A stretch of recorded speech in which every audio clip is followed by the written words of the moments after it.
Hi, brothers and sisters. How are you doing? It's so cold outside. So nice to be inside. I'm Michelle, and I'm reading 101 Proofs for the Absolute Existence of God. This was written by Jim Stevens. Yeah. So I'm reading proof number 86, and it's called The Tongue. Okay, here we go. One of the most amazing and powerful muscles in the human body is the tongue. Without it, we would hardly be able to speak and communicate, let alone something like singing. Besides that, our tongue greatly facilitates our ability to eat because it moves the food around in our mouths while chewing. Try eating without using your tongue sometime. It also just so happens that our tongue contains all of our taste buds, which send signals to our brain letting us know if our food is sweet or sour or salty or bitter or umami. Now being intensely studied. This is what's being intensely studied now. Imagine your life without your taste buds. Every meal, every day, would be tasteless, and every snack in between. Wow, how boring. Evolutionists do not have an explanation for the origin of the tongue. They also have a hard time explaining how a somewhat similar organ accidentally developed in many, many totally unrelated species on the so called tree of life. Reptiles, for instance, have long tongues for snatching their next meal out of the air.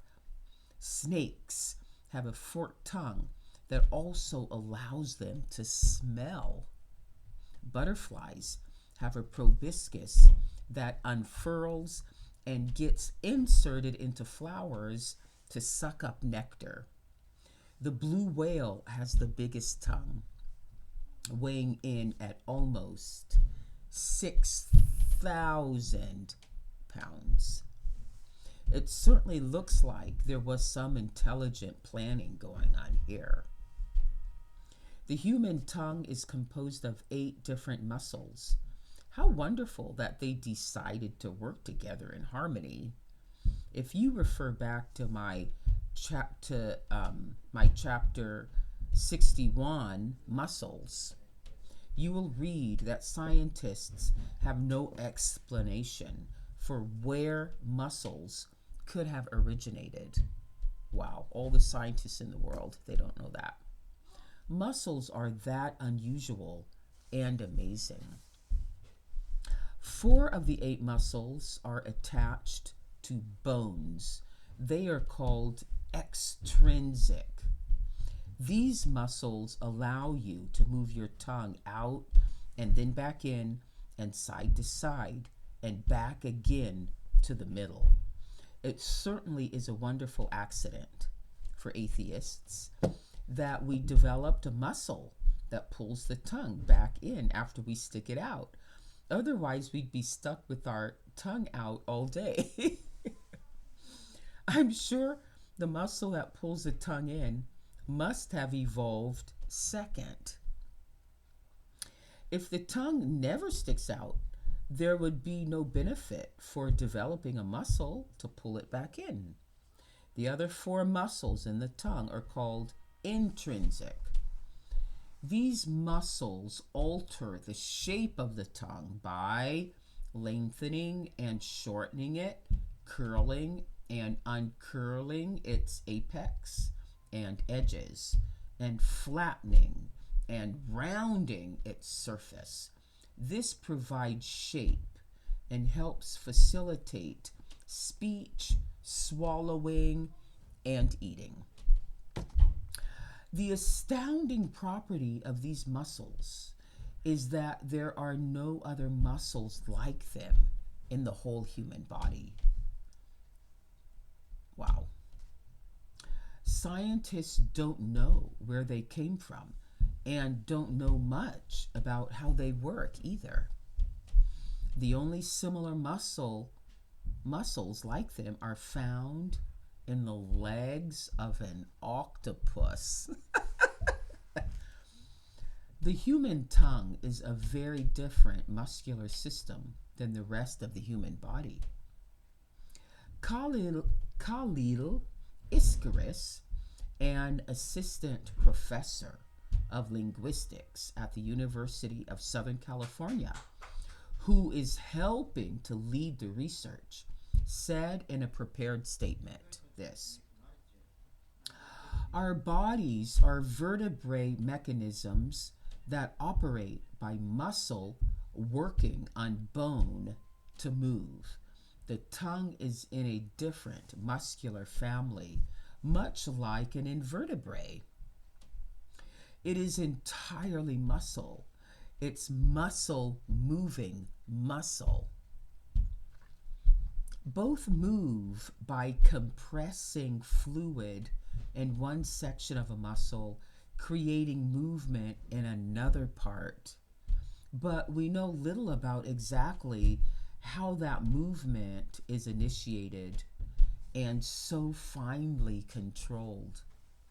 If you look at the underside of someone's tongue, you will see lots of blood vessels.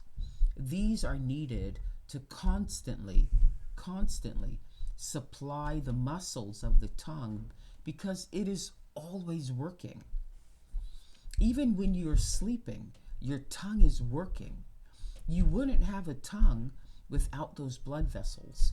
So how do evolutionists explain the accidental mutations that had to evolve both the muscles and blood vessels simultaneously?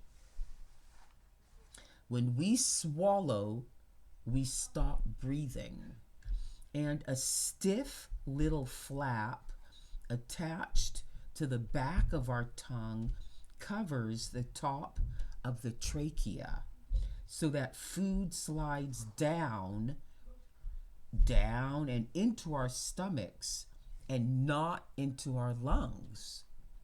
That flap is called the epiglottis. Can evolutionists explain the process of slow and gradual development of the epiglottis? If you don't have the whole thing in place from the beginning, you would constantly be choking on your food. You have, of course, heard of fingerprints. Well, you also have a tongue print that is totally unique to you among all human beings. Your mouth is a jungle, home to bacteria, viruses, fungi, and protozoa. When you open wide, a fresh supply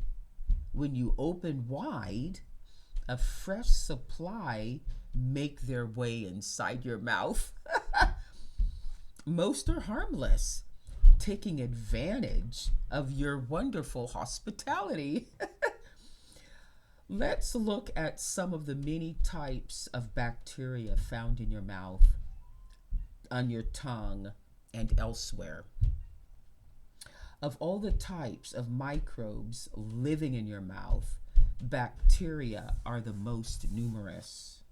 It has been estimated that there are over 100 million in every milliliter of saliva from more than 600 different species. Ooh, ick.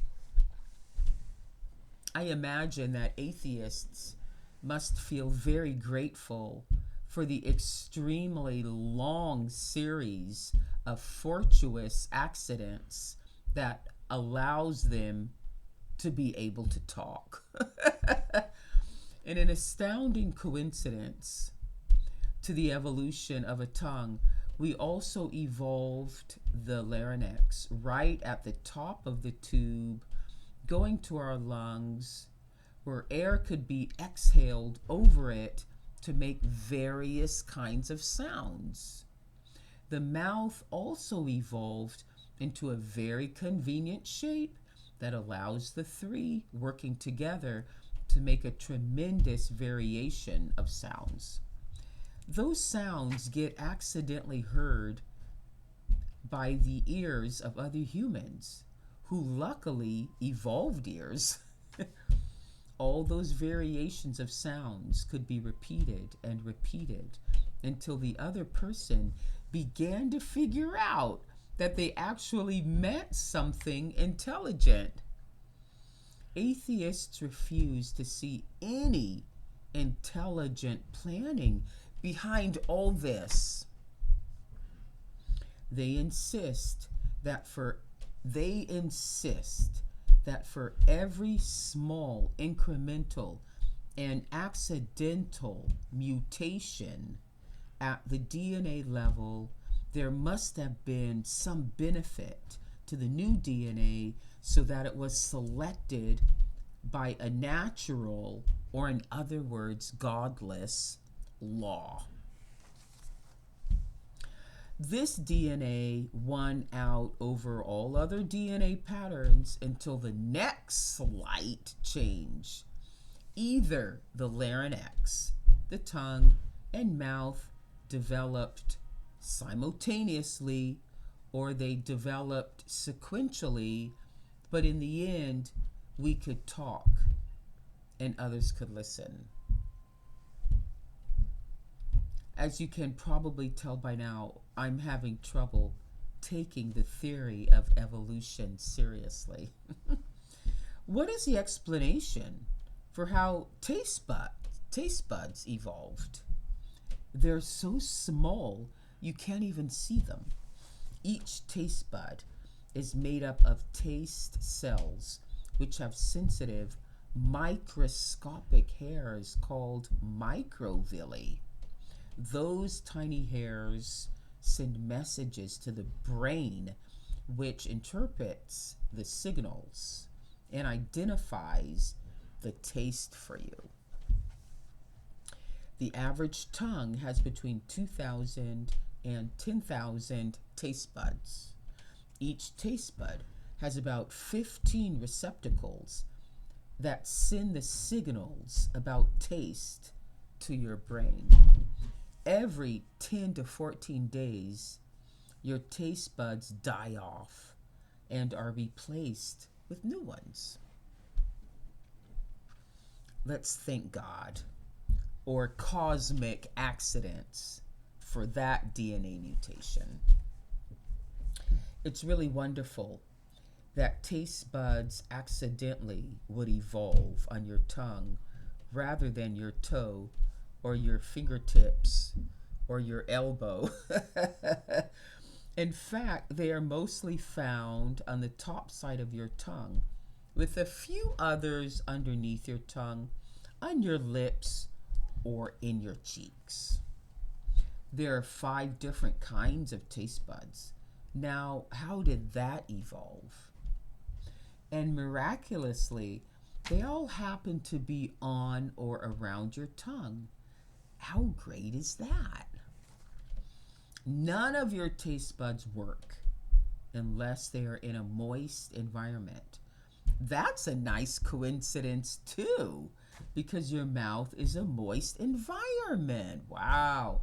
In fact, the tongue is covered with a mucous membrane and even has saliva glands to keep the tongue moist. By doing just a little research on the chemical process that happens between the chemicals in our food and their stimulation of our taste buds, we find that the whole process inside the receptors is incredibly complex. I think evolutionists have a problem explaining this too. If you put something sweet in your mouth, the taste receptor for sweet gets triggered and sends an electrical signal all the way to a specific location in your brain. Luckily, there is a really, really long chain of nerves that accidentally connects your taste receptor to your brain. It's really lucky, or we would never know what sweet is. I'm being facetious, of course. That's what Jim says. I'm guessing that sweet taste buds would have had to be the first to evolve because they are our favorite. Then after tens of thousands of years, there was an accidental mutation, and another, and another.